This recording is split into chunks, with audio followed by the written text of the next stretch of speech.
First Contact's Price. Admiral Sarah Chen stood at the observation deck of Lunar Command, her weathered face reflecting in the reinforced glass as she watched Earth's last hope depart. The Archimedes, barely visible against the star-filled backdrop, carried humanity's response to an impossible demand. Tribute must be paid. The Gilar Confederation's message had stated 6 months ago, 1,000 warships of equivalent technology to our own, or Earth remains quarantined from galactic society. They'd known humanity couldn't possibly comply. Their own fleet numbered barely 50 ships, none approaching Gilar sophistication. The message had been delivered by a single Gilar cruiser, materializing at the edge of the solar system in a display of technological superiority. Its quantum drive signature alone had made Earth's best scientists weep with envy. The ship's hull, an organic-looking lattice of living metal, had defied all attempts at analysis. "Status report," Chen commanded, her voice steady despite the weight of 12 billion lives riding on this gamut. "Archimedes maintaining course." "Admiral," Lieutenant Rivera responded from his console. "Gilar border patrols will detect us in approximately 48 hours. Chen nodded, remembering the countless meetings that had led to this moment. The military had wanted to surrender immediately, hoping to buy time. The politicians had suggested diplomatic alternatives, all doomed to fail. But it had been Dr. Yuki Sato, speaking from her quantum computing lab in Osaka, who had proposed the impossible. "Let them think us primitive," Sato had said, her eyes gleaming with certainty. "Let them believe we would send a single ship in desperation. They'll never expect what we've actually built." The Archimedes looked conventional enough. A sleek vessel 2 kilometers in length, its hull a dull gray that absorbed radar and lidar equally well.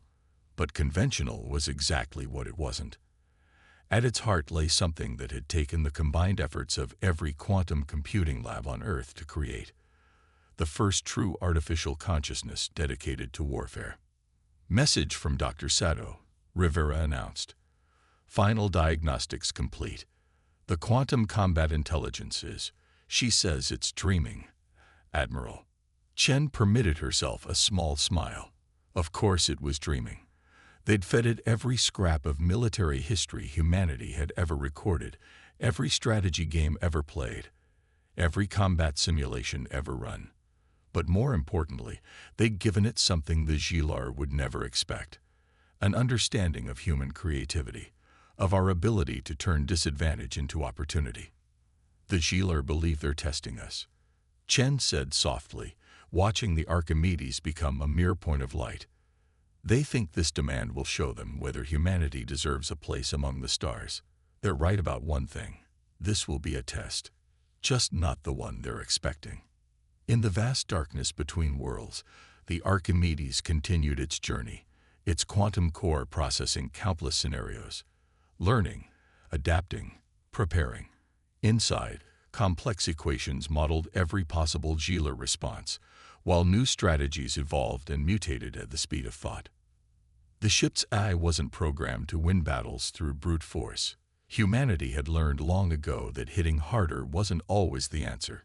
Instead, it would win by understanding, by seeing patterns the Gilar themselves didn't know they were creating, by turning their own complexity against them. "Send the final coded transmission to the Archimedes," Chen ordered. Message reads, "Humanity's response to tribute demand en route. We trust this will demonstrate our worthiness." As Rivera complied, Chen reflected on the irony.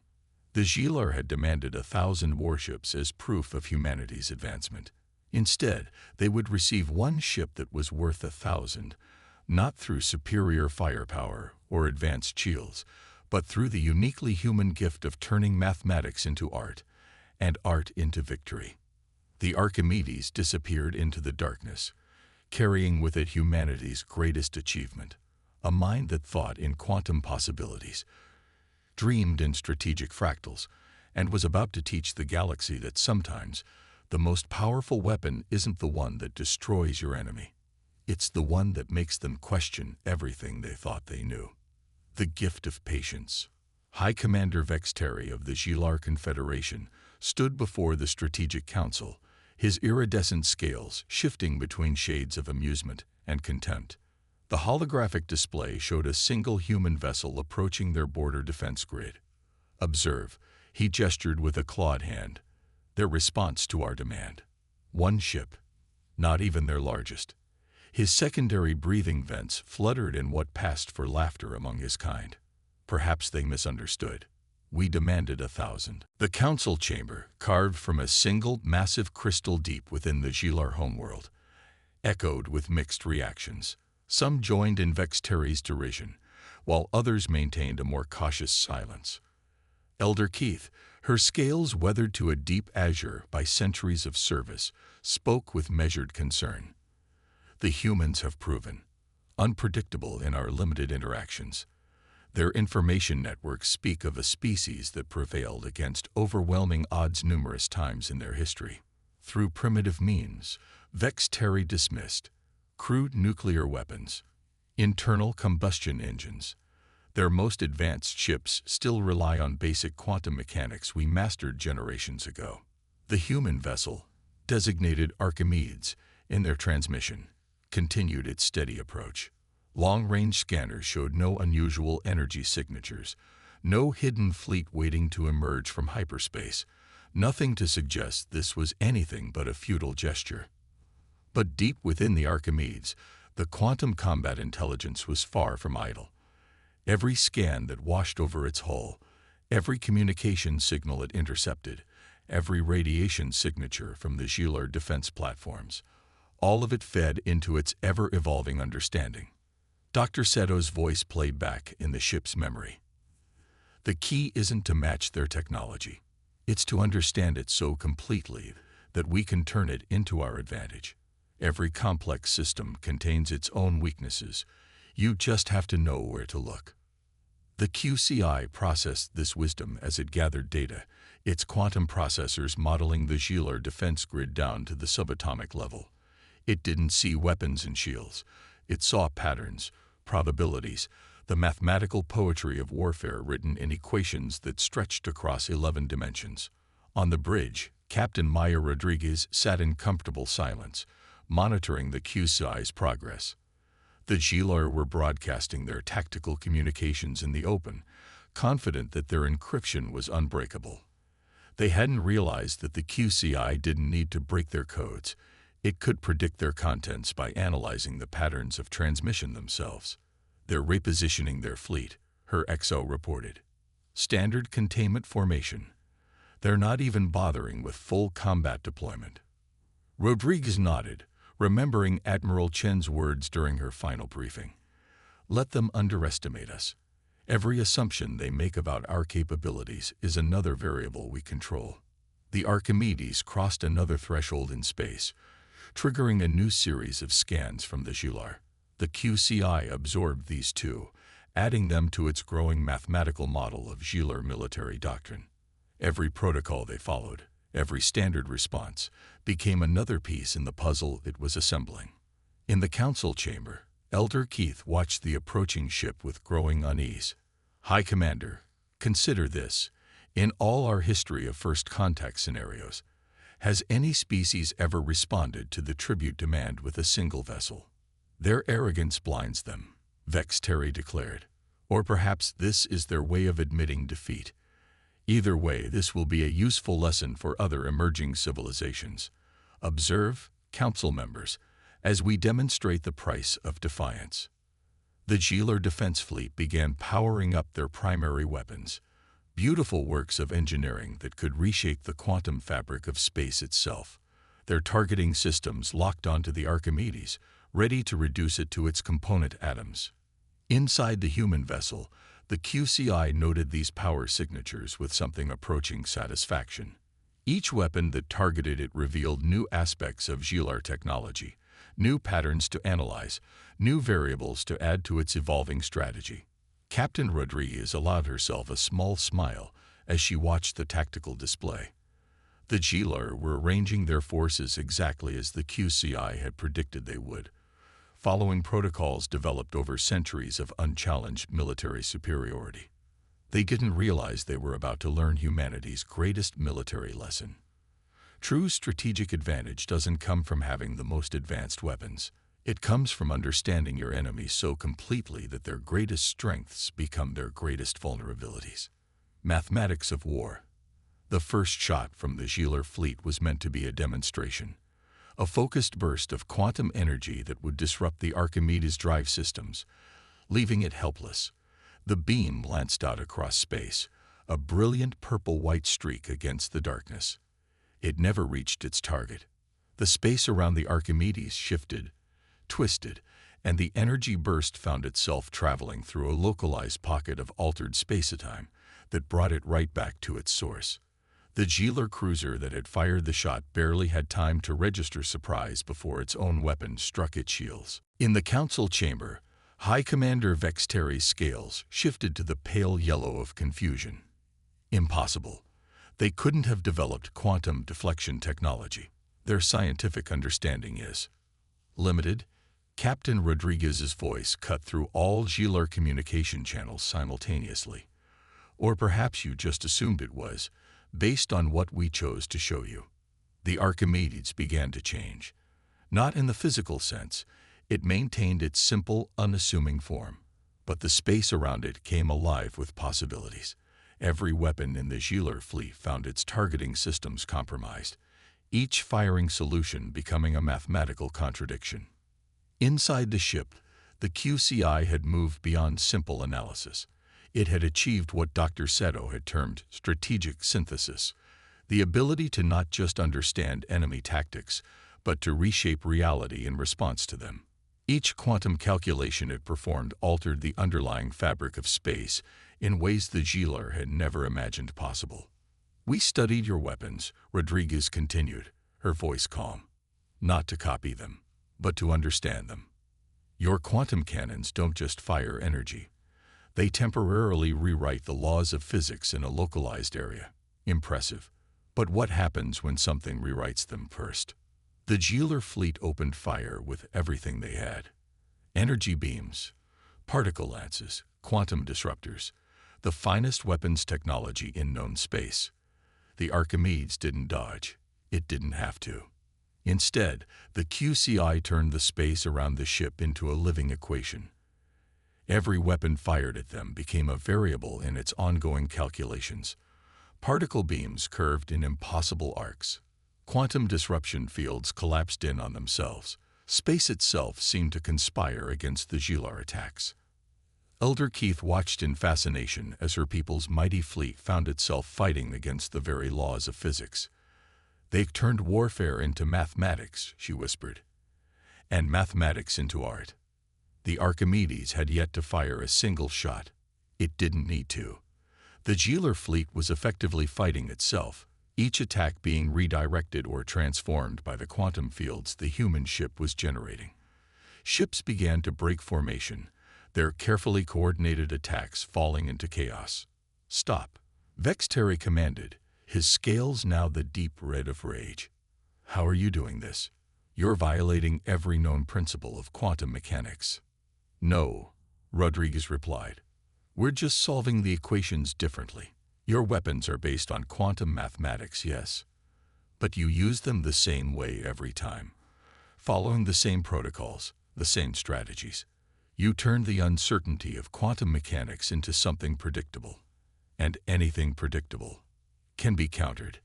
Elder Keith finished, understanding dawning in her ancient eyes. The QCI's calculations reached a new level of complexity. Now it wasn't just defending. It was rewriting the quantum state of space around the entire Gieler fleet.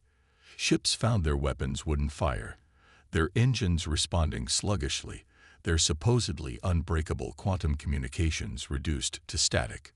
"We didn't bring 1,000 ships," Rodriguez explained, "because we didn't need them. You demanded proof of our advancement. Here it is. We've learned to turn mathematics itself into a weapon, not through brute force, but through understanding. Your entire fleet has been defeated not by superior firepower, but by superior problem-solving." In the council chamber, the holographic displays showed the impossible. Their fleet of over 1,000 ships, the pride of the Confederation, had been rendered completely impotent by a single human vessel, not destroyed. That would have been less humiliating, but simply reduced to near helpless observers. Pride's cost. The silence in the Gieler Council chamber stretched for long moments, broken only by the soft hum of environmental systems. Elder Keith studied the holographic displays showing their helpless fleet, her ancient eyes seeing beyond the immediate tactical situation to its deeper implications. "You could have destroyed us," she said finally, her voice carrying across all channels. "Your control over quantum mathematics is precise enough that you could have turned our own weapons against us. Instead, you chose to demonstrate without destroying. Why?" Captain Rodriguez's response came with a warmth that surprised the Council. "Because destruction wasn't our goal. Understanding was. Both yours and ours." The quantum combat intelligence continued its calculations, maintaining the complex mathematical fields that held the Gieler fleet in check. But now it began sharing data, carefully selected readings showing exactly how it had achieved its victory. "Your tribute demand," Rodriguez continued, "asked for 1,000 ships as proof of our advancement. But true advancement isn't measured in numbers. It's measured in understanding. We spent the last 6 months not building ships, but learning everything we could about how your technology works." High Commander Vexteri's scales had shifted to the deep blue of resignation. "How? Our quantum encryption was perfect," Rodriguez interrupted. "We never broke it. We didn't need to. The QCI, our quantum combat intelligence, learned to predict your communications by analyzing the patterns of quantum fluctuations they created. It's like understanding what someone is writing by watching the movements of their hand, without ever seeing the paper." In Lunar Command, Admiral Chen watched the data streams coming in from the Archimedes with growing satisfaction. The Gieler were finally beginning to understand what humanity had truly accomplished. "Your civilization has achieved amazing things," Rodriguez told the Council. "Your quantum drive technology, your living metal hulls, your energy weapons, they're all incredible achievements. But you stopped innovating. You found approaches that worked and standardized them, made them predictable." Elder Keith's scales rippled with curiosity. "And humanity. We never stopped questioning, never stopped looking for new ways to solve problems. When we built the QCI, we didn't program it with military tactics. We taught it to learn, to understand, to see patterns that even we couldn't see. It doesn't think like a computer or even like a human. It thinks like mathematics itself." The Archimedes began transmitting more detailed technical data, showing exactly how it had achieved its victory. Not as a boast, but as an invitation to understanding. "Your tribute demand asked us to prove we were worthy of joining Galactic society," Rodriguez said. "We're proving it not by showing we can match your military might, but by showing we can bring new ideas, new perspectives. The QCI didn't just defeat your fleet. It opened up entirely new areas of quantum mathematics that neither of our species had explored before." In the Council chamber, understanding began to dawn. The humans hadn't just developed a superior weapon. They'd developed a superior way of thinking about the very nature of space, time, and warfare itself. "We don't want to dominate," Rodriguez explained. "We want to collaborate. The QCI has already identified 17 potential improvements to your quantum drive technology, 34 ways to enhance your shield systems, and 9 entirely new applications of quantum mathematics that neither of our species has yet explored." Tomorrow's bridge. The Gieler High Council convened an emergency session 3 days later. The Archimedes remained in position, its quantum field still holding the Confederation fleet in a mathematical embrace. But now the ship was transmitting vast amounts of technical data, not military secrets, but new theoretical frameworks for quantum physics that challenged everything the Gieler thought they knew about the universe. Elder Keith, her scales now shimmering with the gold of revelation, addressed the assembled council. "We demanded tribute to test their worth," she said, her voice carrying the weight of centuries. "Instead, they tested ours. and in doing so, showed us a truth we have forgotten. High Commander Vexteri, his earlier arrogance replaced by thoughtful consideration, nodded. That true power lies not in the strength of our weapons, but in the depth of our understanding. The quantum combat intelligence had spent the intervening days in constant communication with Gilar scientists, its unique perspective opening up entirely new avenues of research. It wasn't just solving problems, it was teaching them new ways to think about problems themselves. Captain Rodriguez stood on the Archimedes Bridge, watching as Gilar ships carefully maneuvered under their own power again. The QCI had gradually released its control, not as a show of mercy, but as a demonstration of trust. Your ship, Elder Keth's voice came through on a private channel. It thinks differently than any artificial intelligence we've encountered. It doesn't just process information, it sees the mathematical poetry of the universe. Rodriguez smiled. Dr. Seto always said we weren't building a weapon, we were building a bridge. The QCI doesn't just understand quantum mathematics, it understands why they're beautiful, and that's something it can share. In Lunar Command, Admiral Chen received the official communication from the Gilar Confederation. The tribute demand had been not just withdrawn, but replaced with something far more valuable. An invitation for humanity to join the Confederation as full partners, bringing their unique perspective to the challenges of the galaxy. We were wrong, the message read, to measure advancement in ships and weapons. The humans have shown us that true civilization is measured in ideas, in the ability to see beyond the obvious to the elegant mathematics that underlie all of reality. The Archimedes began its journey home, but it left behind something more valuable than military victory. A new framework for cooperation between species. The Gilar fleet, once poised for combat, now escorted the human vessel in a formation that spoke not of warfare, but of respect. In the ship's quantum core, the QCI continued its calculations, but now it wasn't modeling combat scenarios. Instead, it was exploring the pure mathematics of cooperation, finding new ways for different species to work together, to combine their strengths and overcome their weaknesses. Perhaps, Elder Kith mused in her final transmission to the Archimedes, this is why the universe is built on mathematics. Not so we can calculate how to destroy each other, but so we can understand how everything is connected. Your ship showed us that even warfare can be transformed into art and conflict into collaboration. As the Archimedes disappeared into quantum space, its journey home marked not just a victory for humanity, but a transformation for both species. The Gilar had learned that true power comes from understanding, not domination.